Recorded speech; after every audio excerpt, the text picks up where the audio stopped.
All right, strap in, everyone, because today we are diving headfirst into a case that, well, frankly, it's one of those that just stays with you. Yeah, this one's heavy. It's the Dominique Pelicot case out of France, Yeah. and it's got all the elements of a true crime story that just grabs you, but then it goes so much deeper. Way deeper, and that's what makes it so disturbing. Exactly, because it raises all these questions about, I don't know, like, what we as a society are willing to overlook. Complicity. Yeah, complicity, exactly that. It's about the dark side of human nature, really. So for those who haven't heard of this case, let's set the scene.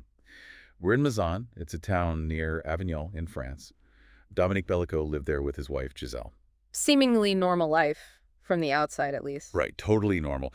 But, and this is where it gets really tough to hear, but Dominique was drugging Gisèle. For years. Yeah, not just for a little while. We're talking a period of 10 years. He was using benzodiazepines, basically sedatives, to render her unconscious. And just to be clear, for anyone who might need this, we're going to be talking about sexual assault, so if that's something you're sensitive to, maybe skip this one. It's the core of this whole case, unfortunately. Because the drugging, as horrific as that is, it was just the means to an end.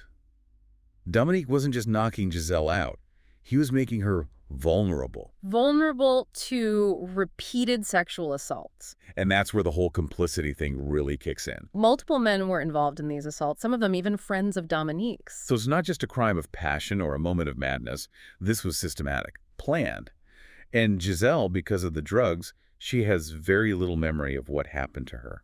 Adding another layer of horror to an already horrifying situation. Absolutely. Now, eventually, justice did prevail. Dominique was found guilty and sentenced to 20 years. Which is a pretty hefty sentence. It shows you how seriously the court take this. But, and this is crucial, it wasn't just Dominique. All the other men involved were also convicted. On various charges, but convicted nonetheless.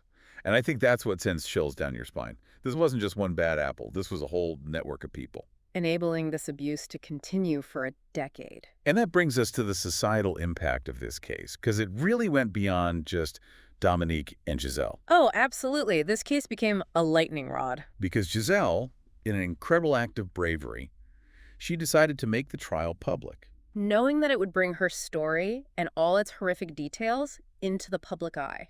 And it wasn't about revenge or anything like that. It was about shining a light on something that was hidden in the shadows. It forced France, and anyone following the story, to confront some really uncomfortable truths.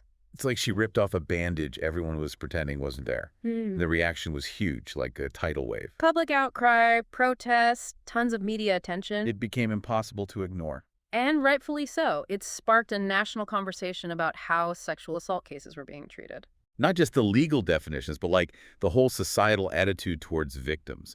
Like people started asking, well, if this could happen to Gisèle, with so many people seemingly aware, how many other cases are being swept under the rug? Exactly. And that led to some real changes, at least in terms of the discussion. Yeah, like legally, people started pushing for a broader definition of rape that included incapacitated victims. It brought the whole issue of consent into sharp focus. Which is so important. And amidst all of this, amidst all the chaos and the media frenzy, Gisèle stayed strong. Yeah, she never backed down, never regretted making the trial public. Even thanked her supporters for giving her strength, which is just incredible considering what she went through. Her resilience was, and still is, remarkable. But it also raises some tough questions. If this could go on for 10 years with multiple people involved, how are we failing survivors? How many people saw something or suspected something but didn't speak up? The Pelicot case, tragic as it is, became a catalyst for something bigger.